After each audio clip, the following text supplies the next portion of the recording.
Hello बच्चों, कैसे हैं? तो बच्चों, बात उन दिनों की है जब रिलायंस इंडस्ट्रीज लिमिटेड में मैं एज अ CS ट्रेनिंग ले रहा था। और वहाँ पे एनुअल रिपोर्ट की प्रिंटिंग का काम चल रहा था। तो एनुअल रिपोर्ट को प्रिंट करवाना, उसको डिस्पैच करवाना, ये हम ट्रेनीज लोगों के हाथ में था। ठीक है। सो हम लोग रिलायंस में बहुत अलग अलग लोकेशंस पे एनुअल रिपोर्ट प्रिंट होती है, क्योंकि आपको पता है लगभग 30 से 35 लाख शेयर होल्डर हैं। तो हर एक शेयर होल्डर के घर पे एनुअल रिपोर्ट भेजनी होती है। तो अलग अलग पूरे इंडिया में अलग अलग लोकेशन से प्रिंट होती है। तो एक जो नवी मुंबई में, अब मेरे हिसाब से नवी मुंबई में जो प्रिंटिंग का था, वाशी के आगे कहीं जगह थी। तो वहाँ पे प्रिंट करने का जो जिम्मा था मुझे था, मतलब प्रिंट करवाने का, उसको सुपरवाइज करने का, देखने का कि बराबर प्रिंट होके चीज़ें, एनुअल रिपोर्ट बराबर उसके लिफाफे में गई है, और सही तरीके से उसको स्पीड पोस्ट वाले जगह पे मतलब पोस्ट ऑफिस में डालने का। तो काम अच्छा चल रहा था। तो एक दिन मुझे एक दिन पहले ही हमारे जो दमानी सर थे, Ramesh Damani sir, he is a big shot. तो उस समय वो रिलायंस पेट्रोलियम की कंपनी सेक्रेटरी हुआ करते थे, लेकिन रिलायंस पेट्रोलियम बाद में रिलायंस इंडस्ट्री में मर्ज हो गई। तो उनका मुझे फ़ोन आता है। उन्होंने मुझे एक दिन पहले ही बोल दिया था कि तुम लोग जितने भी नवी मुंबई में डिस्पैच करने का काम कर रहे हो, आप सबको एकदम टाइम पे पहुंचना है। कल सुबह 9:30 बजे आपको पहुंच जाना है। उस दिन बच्चों, आई बिलीव उस दिन संडे था या कुछ तो छुट्टी थी, लेकिन प्रिंटिंग थी। तो उन्होंने कहा था, तो मुझे जाना था। तो बच्चों, मैं 9:30 बजे पहुंचने को बोला था। बच्चों, मैं 8:45 सो के उठा। तो बच्चों, मैं खटाक से बिना नहाए धोए, सीधे जूते पहने, फॉर्मल कपड़े डाले, निकल गया। बच्चों, टिकट भी नहीं खरीदा, जल्दीबाजी में टिकट नहीं खरीदा बच्चों, और बिना टिकट के ट्रेन में बैठ गया। आई थिंक कोपर खैरने से मुझे, नवी मुंबई में कोपर खैरने स्टेशन से मुझे किसी और स्टेशन जाना था, I don't remember. Navi Mumbai में सानपाड़ा करके एक एरिया, वहाँ जाना था। सानपाड़ा में था वो प्रिंटिंग प्रेस। तो वहाँ चला गया मैं, विदाउट टिकट गया।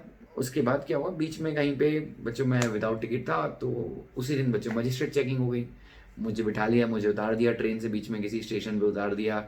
फिर ये वो दुनिया भर की चीज़ें पूछी, पैसे, फाइन लग गया 400-500 रुपये, या जितना भी उस समय फाइन था उतना लग गया। मैं गया बच्चों, वहाँ से फिर दूसरी ट्रेन पकड़ के वहाँ पहुँचा। तो वहाँ पे जा रहा था बच्चों, स्टेशन ट्रेन से उतरा ही था बच्चों, एक आदमी ने मुझे खींच के ठोकर मारा, चलते चलते धक्का मारा। कोई बॉडी बिल्डर था, मैं गिरा। स्टेशन से बाहर निकला तो एक बाइक वाला पीछे से मार के चला गया। उसके बाद बच्चों बस पकड़ा, तो बस पकड़ते पकड़ते गिरने की, मतलब गिरते गिरते बचा, या गिर गया लगभग, समझिए। उसके ऑफिस वहाँ पहुंचा तो सीधे बच्चों पहुंचते पहुंचते 10, 10:30 बज गए। दमानी सर का फ़ोन आया, यार तू क्या कर रहे हो, तू पागल है क्या, ये वो।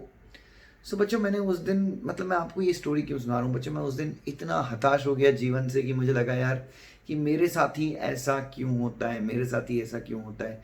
एक छोटी सी स्टोरी थी बच्चों। बच्चों, हमेशा आप लोग जीवन में, आपके साथ कुछ ना कुछ ऐसा होता ही है कि आप लोग ना हमेशा ये चीज़ बोलते हैं कि मेरे साथ ही ऐसा क्यों होता है।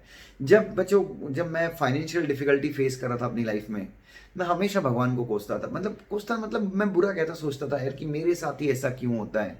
कुछ भी हमारे साथ लाइफ में बुरा हो, हम यही बोलते हैं कि यार हमारे साथ ही ऐसा क्यों होता है, हमने ऐसा क्यों किया है। बच्चों, बिलीव मी, जितनी बार आप ये बोलते हैं ना हमारे साथ ही ऐसा क्यों हो रहा है, जो भी आपके जीवन में अच्छी चीज़ आने वाली होती है ना, आप उसको दूर कर देते हैं। क्योंकि जब आप ये सोचते हैं ना कि मेरे साथ ही ऐसा क्यों होता है, बच्चों आप भगवान को दिखा रहे हो कि आप कितने कमज़ोर हो, और आप परिस्थितियों का सामना करने के लायक हो ही नहीं बच्चों। सो जब भी आपके साथ कुछ ऐसा हो जो अप्रिय है, जिसको आप नहीं चाहते बच्चों, आपको यही बोलना चाहिए कि भगवान, मुझे पता है तूने मेरे लिए बहुत अच्छी चीज़ें आगे सोच के रखी है, और देख मैं कितने अच्छे से ये सारी चीज़ों का सामना करूंगा, और मुझे पता है तुमने मेरे लिए कुछ बेहतरीन चुन के रखा है भगवान, मैं वो लेने का हकदार हूँ। मैं हताश नहीं हो रहा हूँ, मैं आपसे ये नहीं बोल रहा हूँ कि ये दिन मुझे आपने क्यों दिखाया। मुझे पता है कि जिन दिन जितने टफ होंगे, संघर्ष जितना खतरनाक होगा, जितना कठिन होगा, सफलता भी उतनी ही बड़ी होगी। सो लाइफ में जो लोग भी ये बोलते हैं बच्चों, मैं भी, मेरे साथ भी कई चीज़ें, अप्रिय चीज़ें आज भी होती हैं, बहुत अप्रिय चीज़ें होती हैं, बट मैंने लाइफ में एक ही चीज़ तो सीखी है कि मुझे कभी ये नहीं बोलना है कि मेरे साथ ही ऐसा क्यों होता है। कई बार तो ऐसा होगा कि आप बिना लाइसेंस के निकलेंगे, पुलिस वाला आपको पकड़ेगा, आपकी गाड़ी जब्त करके ले जाएगा, फिर आपकी गाड़ी कोर्ट पहुंच जाएगी, कुछ भी हो जाएगा, पता नहीं क्या से क्या होगा, but you are not suppose to say कि मेरे साथ ऐसा क्यों होता है। क्योंकि दो चीज़ें, इसका कभी कोई आंसर नहीं है कि मेरे साथ कोई आंसर है क्या। आप भगवान से पूछ रहे हैं कि मेरे को गरीब क्यों पैदा किया, इसका कोई आंसर भगवान जी के पास भी नहीं है। बस भगवान ये सुनिश्चित कर सकते हैं कि तुमने अगर उस गरीबी को भी हंस के, उसके चैलेंजेस को फेस किया, हंस के मेहनत की, उस गरीबी के बावजूद तुमने मेहनत की, तो भगवान तुमको अमीर जरूर बना सकते हैं। तो प्लीज मेरे बच्चों, कभी भी ये क्वेश्चन मत पूछना कि मेरे साथ ऐसा क्यों होता है, क्यों ही मैं ही फंसता हूं, मेरे साथ मैं ही क्यों फेल होता हूं। Don't ask this answer, don't ask this question बच्चों, क्योंकि भगवान ने आपके लिए बहुत अच्छा प्लान करके रखा है बच्चों।